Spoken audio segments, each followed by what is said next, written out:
Waalaikumsalam warahmatullahi wabarakatuh. بسم الله الحمد لله الحمد لله الذي فضل بني آدم بالعلم والكلام صلاة والسلام على سيد الأنام محمد وعلى آله وأصحابه الذي نور الظلام سبحانك لا علم لنا إلا ما علمتنا إنك أنت العليم الحكيم رب اشرح لي صدري ويسر لي أمري واحلل عقدة من لساني يفقهوا قولي ربي زدني علما وارزقني فهما برحمتك يا أرحم الراحمين.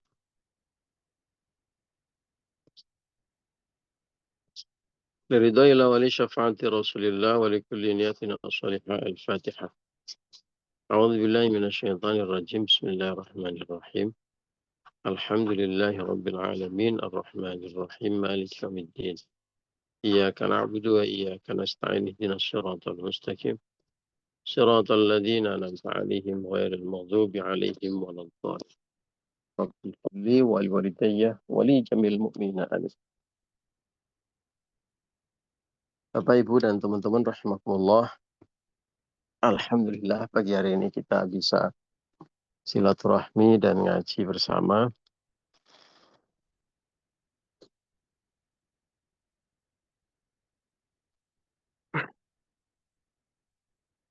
Semoga kita istiqomah karena fadilahnya sangat luar biasa. Fadilah itu keutamaan. Keutamaan ngaji dan keutamaan silaturahmi. Yang andai orang tahu dan orang ini ingin mendapatkan kebaikan, pasti akan beramai-ramai, berjubel-jubel, ya, berbondong-bondong, pergi ngaji dan silaturahmi. Karena bayangkan, salah satu fadilah ngaji yang paling utama adalah dimudahkan jalannya surga untuk kita semuanya. Allahumma amin ya rabbal alamin. Mari kita lanjutkan ngaji kita. Menurut Ibu Maimunah, wah, kita harus nurut sama Ibu Maimunah ini. Kita ngaji sudah sampai di makalah ke 22. 22. Sudah selesai. Selesai. Perintah dari Bu Maimunah kita lanjut ke makalah 23. Betul Bu Maimunah ya? Iya, ya Ustaz. Siap. Mari kita baca dan pelajari makalah ke-23. Ada kisah yang menarik di makalah ke-23. Ibu-ibu hadir semuanya yang lagi sambil masak. Hadir Ustaz. Jangan sampai tempenya gosong. Iya, Ustaz. Enggak Ustaz, nih lagi mencatat, enggak masak Ustaz. Oh, lagi mencatat. Didengarkan. Mendengarkan, luar biasa. Ya. Ini nyatet Pak Ustaz. Jadi nggak Masya ngantuk. Allah. A'udzubillahi minasyaitonirrajim. Bismillahirrahmanirrahim. Wal maqalatu tsalitsatu wal 'ishrun, inilah maqalah ke-23. An Hatim Al-Asami. Diriwayatkan dari Hatim Al-Asam radhiyallahu an. Wa huwa Abdurrahman Hatim ibnu Ulwan. Nama lengkapnya adalah Abdurrahman. Ya, Abdurrahman, mohon maaf. Abu Abdurrahman. Ya, dia itu bapaknya Abdurrahman. Maksudnya dia anaknya namanya Abdurrahman, dia sendiri namanya Hatim bin Ulwan. Bapaknya dia namanya Ulwan. Atau wakila wa yuqalu Hatim ibnu Yusuf.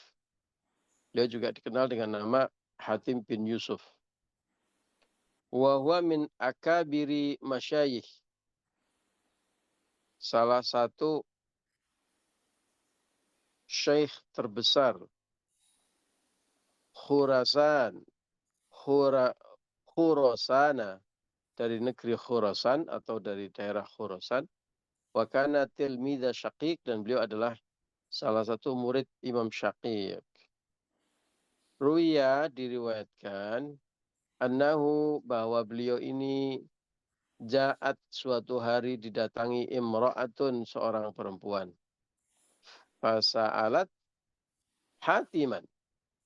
Kemudian perempuan ini bertanya kepada Hatim. An mas'alatin. Bertanya dari suatu masalah atau tentang suatu masalah. Konsultasi. Bertanya.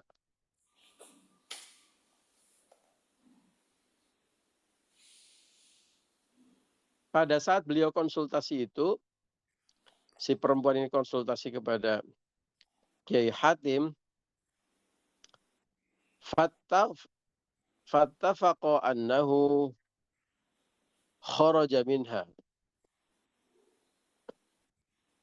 Tiba-tiba ketika konsultasi suatu masalah itu, secara tidak sengaja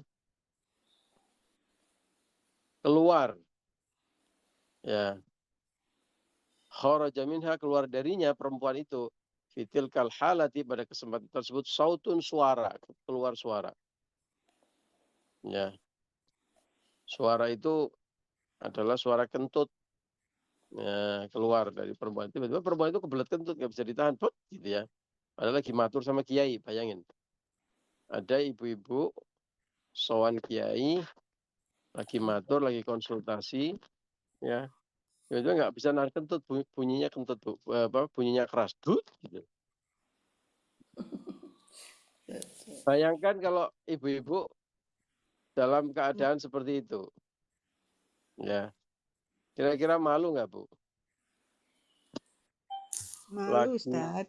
sowan kiai Ya, yang malu sampai lah, mati, Ustaz. Malu, Ustaz. Malu. Tuh. malu, ya, nggak bisa menahan malu, ya. Aduh, gimana ini? Nah, faqala Hatim, oh, betul ini, fakhalijat, fakhajilat, maka perempuan itu malu sekali. Faqala Hatim, ya, Hatim berkata, kira-kira Pak Kiai Hatim akan bicara gimana, Bu? Ibu-ibu cantik-cantik kok kentutnya gede juga ya? Gitu. Enggak, ya. Karena tahu bahwa si ibu ini malu sekali. Faqala Hatim, Pak Kiai Hatim berkata, irfa'i sautak. Irfa'i sautak. Gimana, Bu? Bisa dikeraskan suaranya, Bu, tadi? Ibu bilang apa ya? Fa'ara min nafsih. Ya, kenapa Pak Hatim bilang begitu?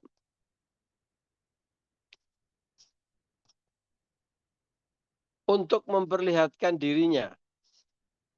Ya. Fa'ara min nafsi annahu asamun. Bahwa dirinya itu seorang yang tuli. Ya, jadi pura-pura jadi orang tuli. Seketika pura-pura jadi orang tuli. Fa'ara min nafsi annahu asamun. Fasaratil mar'atu bidzalika. Ya. Maka itu membuat wanita itu bahagia, tenang, senang. Ya. Karena Pak Kiai ternyata tidak mendengar suara saya, suara kentut saya. Faqalat, kemudian perempuan itu berkata, innahu, sesungguhnya beliau lam yasma'us sauta, beliau tidak mendengar suara kentut saya. Faghalaba alaihi ismul asami, maka sejak saat itulah Kiai Hatim dikenal sebagai Hatim al-Asam, artinya Pak Kiai Hatim yang tuli. Ya, Masya Allah. Jadi seorang kiai rela dikira tuli untuk bisa membahagiakan tamunya yang malu karena kentut di depan dia. Melindungi ya Pak, baik hati. Iya, melindungi agar tidak malu. Ya tidak. Masya Allah. Berarti Pak Kiai itu menutupi aib si ibu itu, rela dirinya dianggap tuli demi menutupi aib perempuan itu. Padahal aib itu nggak ada orang lain, hanya perempuan sama Pak Kiai ini. Ya, menjaga perasaan, berempati agar orang itu tidak malu. Nah, itu seorang ulama besar, rela dipanggil Al-Asom, seorang yang tuli karena biar orang itu tidak malu. Sekarang di dunia nyata, apa yang terjadi Bapak Ibu? Orang malah ngumbar aibnya orang. Ya tahu seseorang punya aib, malah dia itu happy banget rasanya, gurih rasanya, bibir ini, ya, kalau menceritakan aib itu kepada orang lain. Ya, rasanya nikmat sekali. Padahal kita sendiri punya aib. Ya, padahal kita sendiri itu kalau aib kita ketahuan orang, pasti kita malu. Ya, ini tidak sadar, lupa kalau kita punya aib dan kalau aib kita itu diumbar atau ketahuan orang lain kita pasti malu. Dia ini malah sibuk mengumbar aib orang. Ya tetangganya, ya temannya, bahkan yang lebih parah kadang-kadang pasangannya, naudzubillah.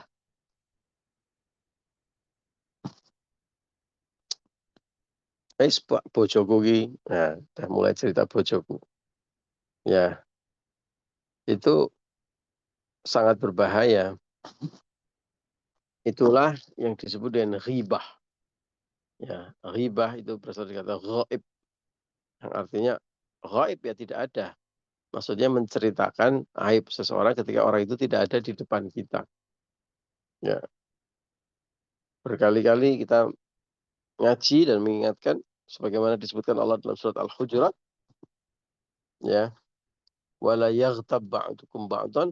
Allah loh sampai turun tangan membuat aturan detail, ya. Hai orang-orang yang beriman, kalian nggak boleh saling menghibah, wala yaghtab ba'dukum ba'dan.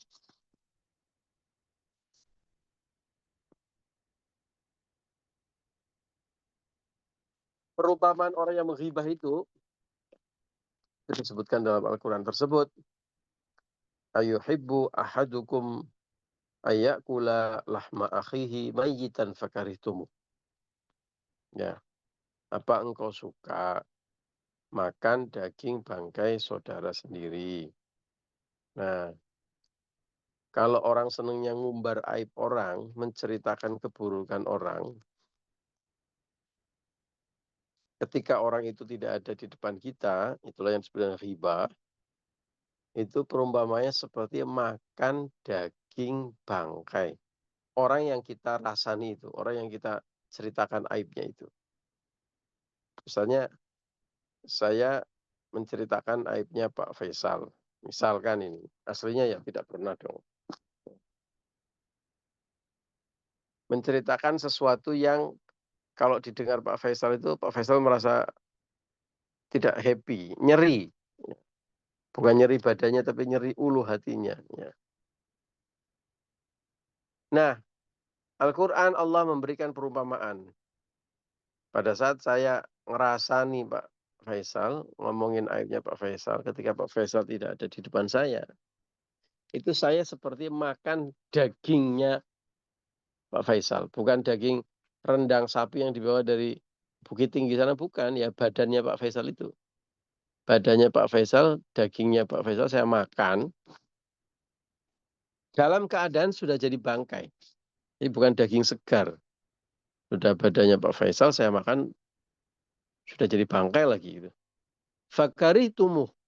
Pasti engkau akan jijik. Ya.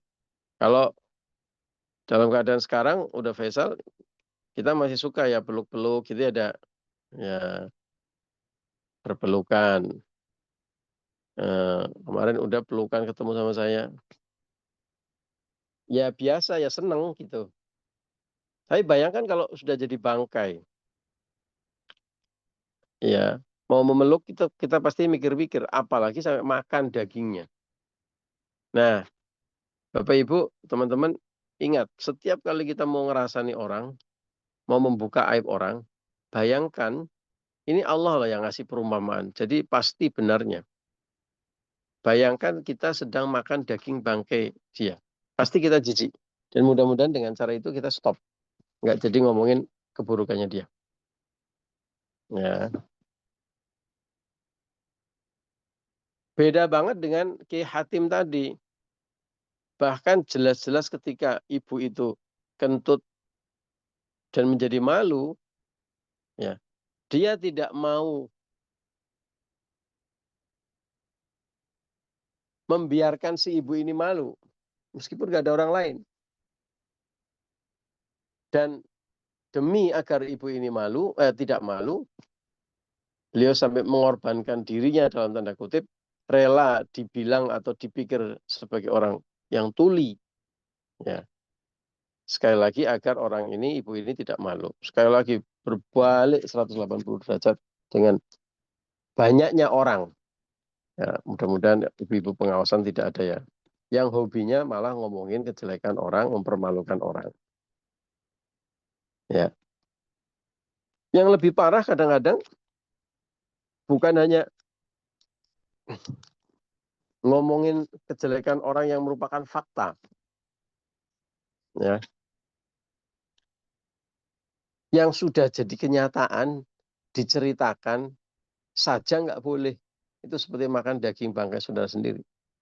Ya. Apalagi yang kita belum tahu-tahu banget. Dicari-cari aibnya, Bu. Iya. Maka Allah juga melaknat. Masih dalam surat Al-Hujurat menyebutkan wala tajassasu.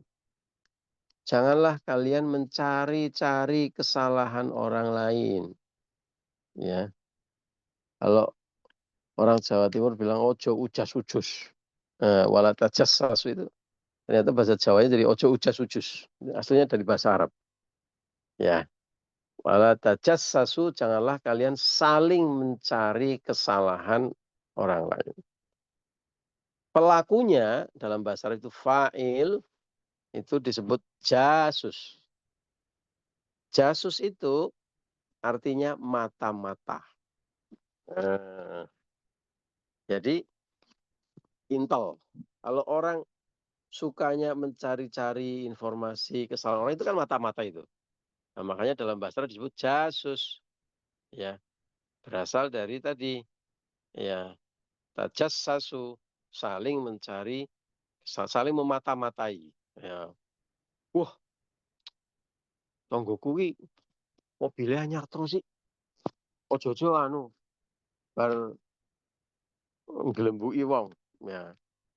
Mobilnya tetangga saya itu baru terus ya, jangan-jangan korupsi. Wah, sibuk. Oh, itu yang datang itu orang ini mau nyogok itu. Sibuk.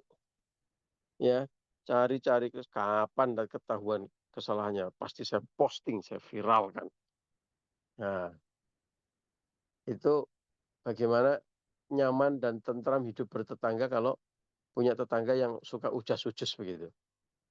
Seperti kisah yang lagi viral antara Sahara dan Pak Mim. Nah, sebagaimana diriwayatkan oleh Bunda. Enggak ya. Sebagaimana diriwayatkan oleh medsos-medsos yang bercerita tentang hubungan tetangga yang sampai viral ke seluruh negeri ini. Bayangin, Masya Allah. Ya. Bu Maimunah tahu nggak ceritanya Sahara sama Pak Mim? Nggak ngikut medsos, Oh, Ustadz. ya itu medsos. Ya, bagus, bagus, bagus, bagus. Ya, Banyak apa di sana apa itu? banyak banyak Banyak cerita yang yang jeleknya macam-macam. daripada Ya, positifnya. bayangin tetangga hubungan tetangga, ya, jadi perseteruan yang diketahui seluruh warga negara Indonesia kecuali Bu Maimunah. Ya, sampai seorang gubernur Jawa Barat yang bukan gubernurnya, kan ini kan orangnya itu kan di Malang ya. Ini Pak KDM itu kan gubernur Jawa Barat sampai mendatangi ke sana. Ya, Saya juga padahal nggak tahu, Ustaz.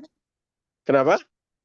Saya juga nggak tahu itu ceritanya apa. Oh ya, bagus Iya, lah, bagus. kita nggak tahu itu Kita nggak suka gosip, Ustaz. Oh, Kami bagus, ngurangi bagus, dosa. bagus. Iya, saya itu tadinya juga nggak tahu sampai tiba-tiba muncul terus ini di Facebook. Saya ini siapa ini sebenarnya Sahara sama Pak Mim ini. Oh, bukan. Saya pertama tahunya malah di grup WA. Jadi dari Facebook itu melompat ke grup WA sampai jadi perbincangan di grup WA gitu. nanti Ini saya coba. siapa Sahara sama Pak Mim ini? Saya Rupanya harap nanti saya lihat. Bu Roki tahu? Saya tidak tahu. Waduh, gimana Banyak kamu kami nggak tahu, Ustaz. Tidak update. Alhamdulillah, banyak yang nggak tahu. kreator? Iya. Kalau Bu Semarang. Roki konten kreator ya. Semarang pedesaan juga nggak tahu. Tidak tahu, Tat. Oke, sekarang siapa yang tahu saya kasih hadiah? Ayo ngaku. Berarti saya Kita tidak tahu, Ustadz. Gosing. Tinggal di Jawa Barat aja, enggak dengar Pak Ustadz. Coba dilanjutkan ceritanya Pak Ustadz. Waduh, Penasaran. Tahu jadi penasaran. Pak Bans mau tahu. rupanya Apa Anda nggak tahu dan penasaran? pengen tahu. saya tidak Ya, tahu Pak itu cerita Campur. Pak Min sama Sahara tuh belum dengar sampai sekarang. Oh, ya. Itu Coba. Pak Ustaz, Ustadz nggak akan mau menyampaikan itu kan Coba. ini. Ustaz, saya Ye. tahu kisahnya Kiai Min karena dosen anak saya Bu Lira itu Bu Lira udah jawab tuh. Saya tahu Ustaz itu. Oh, oke. Ustadz, Coba. nanti gini aja, kita undang Saharanya ke Cirebon. Iya. Udah Faisal tahu nggak kisahnya Sahara sama Pak Mim? Nggak tahu Dari juga. awal sudah tahu, maklum. Orang tua yang ikut Peksos. Oke. Coba, ini Pak Banser penasaran ini. Udah, coba diceritakan 2 menit saja. Apa yang terjadi antara dua orang ini? Ini tetanggaan ya Pak Faisal ya? Betul ya Pak Faisal ya? Iya, Jangan panjang-panjang ceritanya. Gimana itu? tetanggaan itu, ya gitu.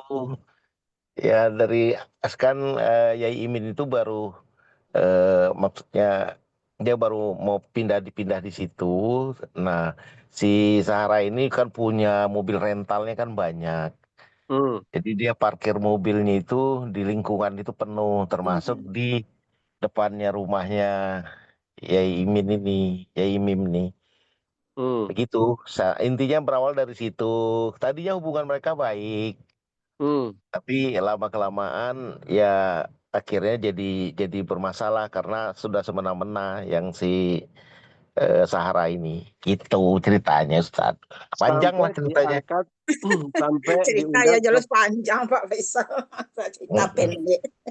Bukan Pak Ustadz yang bilang loh, Pak Faisal. Panjang ceritanya, intinya adalah kecemburuan. Nah, saling curiga, dia ngelihat pokoknya sudah macam-macam lah. Sudah banyak. Termasuk sudah sampai Melempar kemana-mana nanti ya, lubernya kemana-mana mungkin. sudah sampai di medsos, disebarkan di medsos, bahkan sampai diundang ke podcast, bahkan sampai sudah saling lapor ke polisi, sudah kemana-mana, dan sudah tuduhannya udah macem-macem sampai hal-hal yang sifatnya sangat pribadi. Betul ya? Jadi trending topik ya Ustaz. Jadi trending topik, betul. salah RT-nya itu Ustaz. Nah, apalagi itu saya RT-nya nggak tidak tahu itu. netral. Oh, RT-nya nggak netral. Itu tanggung jawabnya Pak Faisal itu Pak RT. Sahara dia mungkin ya.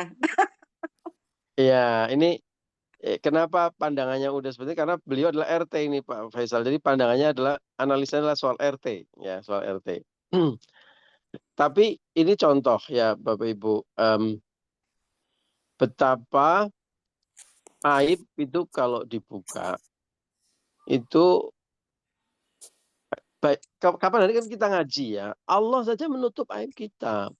Masa kita mau nutup aib, masa kita mau beber-beberin aibnya orang? Allah, kemarin kan kita ngaji tuh, Allah saja nutup aib kita. Kalau kita punya kesalahan, Allah tutup aib kita. Ya. Masa kita mau membuka aib, apalagi saudara kita sendiri, kan? Al-muslimu akhul muslim. Seorang muslim itu saudaranya muslim yang lain. Ya. Bahkan seandainya dia bukan seorang muslim, kita itu punya ukhuwah basyariyah. Kita itu punya hubungan persaudaraan karena sesama manusia. Ya, kalau kita nggak mau disakiti, ya harusnya jangan menyakiti. Kalau kita nggak mau aib kita diumbar orang, ya kita jangan mau umbar aib orang, kan sederhana kan begitu kan? Konsepnya sangat sederhana kan begitu. Nah, kalau sudah saling membuka aib, ya sama-sama sakit. Sudah. Ya, si A membuka aibnya si B. Ya, si B marah lalu balas buka aibnya si A, wah terus balas. Apalagi di zaman medsos. Ya, zaman dulu yang tahu aibnya kita itu misalnya diumbar hanya tetangga kanan kiri aja, kita malu dan sakitnya luar biasa. Apalagi zaman medsos yang seluruh Indonesia ini jadi tahu ini. Bayangin, kejadiannya di Malang, udah Faisal jadi RT di Depok sampai tahu tuh. Sampai bahkan KDM itu gubernur Jabar datengin loh ke sana, datengin, bayangin. Dan akhirnya berujung semakin sakit karena saling tuntut ke polisi dan sebagainya. Udah mengumbar, udah macam-macam. Nah, bahkan di level yang lebih parah adalah kalau tadi mengumbar aib saja nggak boleh, meningkat tuh apalagi jasus mencari-cari kesalahan orang. Apalagi kemudian fitnah di atasnya itu. Ketika dicari-cari kok nggak ada nih kesalahannya. Lalu karena setan sudah menggelora di dalam dada, ya lalu fitnahlah, buatlah fitnah sana sini. Ya, seperti ya contoh tadi dalam kasus itu tadi. Ya itu sudah levelnya sudah saling memfitnah itu. Ya, nah, kita nggak tahu itu. Oh, Allahu alam. Dulu ceritanya itu dramatis. Awalnya dari postingannya Sahara. Netizen mencaci maki Pak Mim, Kiai Mim itu yang sering dipanggil Kiai Mim itu, membela Sahara. Kemudian Kiai Mim bicara, membuka fakta yang menurut beliau fakta, diundang ke podcast. Wah, ganti netizen jadi mendukung Kiai Mim, mencaci maki Sahara. Nah, terus Sahara datang lagi dengan bukti, ada rekaman di handphone. Kok tahu ya saya? Oh ya, lama-lama jadi tahu. Ustadz tadi ya. Oh begitu buka rahasia rekaman, jadi terbelah. Sekarang ada yang membela, terus begitu. Itulah manusia yang gampang sekali diombang-ambingkan dengan berita. Waduh, kalau ngikutin beritanya itu Bu, caci maki orang di kolom komentar itu luar biasa. Artinya apa Bapak Ibu? Urusan pribadi, ya urusan tetangga, jadi memicu kemarahan, ya kebencian orang seantero negeri. Baik benci sama A maupun benci sama B. Mengundang permusuhan, mengundang kegaduhan. Yang tidak terlibat saja ikut diaduk-aduk emosionalnya. Nah, apalagi yang terlibat betapa sakit hatinya. Coba. Ya, itu akibat dari apa? Dari hal-hal kecil. Soal tadi membuka aib saudara kita sendiri. Ya, yang paling bagus itu ikuti rumah makan Padang. Dalilnya rumah makan Padang. Apa itu rumah makan Padang? Jika Anda puas, kasih tahu kami. Ya, jika Anda puas, kasih tahu orang lain. Jika Anda kecewa, kasih tahu kami. Itu kan dalilnya rumah makan Padang kan? Ya, lalu ditutup dengan Ya, begitu Ustaz. tambo cie gitu ya Bu Maimunah ya. Iya Ya. Ustaz. Maksudnya apa? Kalau kita seneng, kalau kita melihat kebaikan orang, ceritakan kepada orang lain. Aduh, udah Faisal itu ya, orangnya baik sekali. Tiap hari bukan hanya rajin ke masjid, sebagai Pak RT itu ya Allah 24 jam melayani tetangganya. Ya kemarin habis mengantar jenazah keluar kota. Orangnya itu baik dan apa namanya, ringan, ahli silaturahmi, terus ringan tangan, bukan ringan tangan ya, ringan tangan suka mukul ya, suka membantu orang gitu. Ceritakan kalau ada sifat orang yang kita senangi gitu, ceritakan sama orang lain gitu ya. Waduh, Pak Aris itu ya Allah sudah ganteng, rajin ngaji, suka traktir orang lagi. Ya gitu ya. Maksudnya biar besok ditraktir lagi sama Aris. Itu benar kalau Pak Aris. Benar, udah Kalau Faisal yang juga Pak benar Faisal gitu. salah. Jadi ceritakan kalau ada sifat watak orang saudara kita yang kita senangi ke orang lain. Kalau Anda puas, ceritakan pada orang lain. Kalau Anda kecewa, sampaikan kepada kami. Kalau ada hal yang kurang pas, kurang baik, langsung disampaikan kepada orang yang bersangkutan dengan cara yang baik, ya. Billati hiya ahsan, dengan cara yang terbaik, bukan hanya baik, terbaik. Ya. Saran, kritik, masukan, ya kita niati sebagai ibadah menjalankan perintah Allah, tawasau bil haq wa tawasau bis sabar. Kan kita punya kewajiban, ya. Kalau kita mau selamat dunia akhirat, ya, kita harus tawasau bil haq wa tawasau bis sabar. Saling berwasiat akan kebaikan dan kesabaran. Bu, mohon maaf sekali ya, Bu. Ngomongnya jangan sama orang lain, apalagi sama medsos, ya.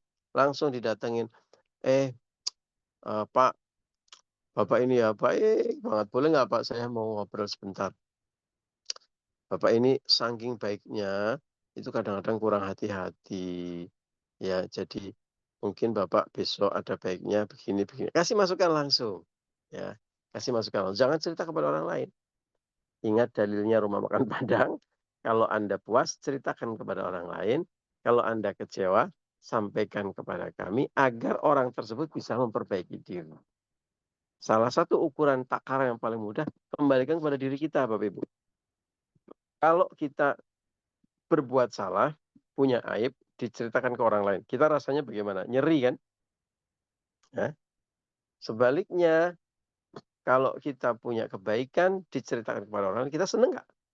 Seneng pasti. Nggak ada orang yang nggak seneng diceritakan kebaikannya kepada orang lain. Ya, pasti seneng. Ya, cuma ekspresinya kan beda-beda. Gitu ya. Pasti seneng. Ya. Lebih hebat lagi kalau kita menceritakannya ketika orang itu nggak ada. Wah, misalnya udah Faisal nggak ada nih. Saya cerita kepada Kak Lulu tentang kebaikannya udah Faisal. Ketika udah Faisal tidak ada di depan saya, wah itu lebih dahsyat.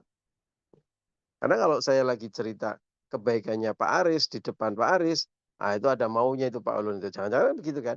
Ada maunya ini biar besok ditraktir lagi nih di Cirebon gitu kan. Karena ada di depan. Tapi kalau saya muji Pak Aris ketika Pak Aris nggak ada, wah itu dahsyat. Itu keren. Sebaliknya, yang paling buruk adalah kalau kita menceritakan keburukan saudara kita ketika orang itu tidak ada di depan kita. Karena orang itu tidak bisa membela diri. Karena orang itu tidak bisa klarifikasi. Itulah mengapa perumpamaannya seperti kita makan daging bangkai. Lihat itu bangkai, mayitan sudah menjadi mayit. Mayit itu dirasani bisa membela diri nggak, Bu? Nggak bisa. Ya, jangankan cuma dirasani, dicubit, dipukul, dijewer aja dia nggak bisa membela diri.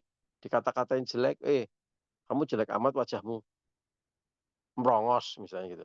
Apa dia bisa komplain? Nggak bisa, karena sudah mati. Nah, itu perumpamaannya.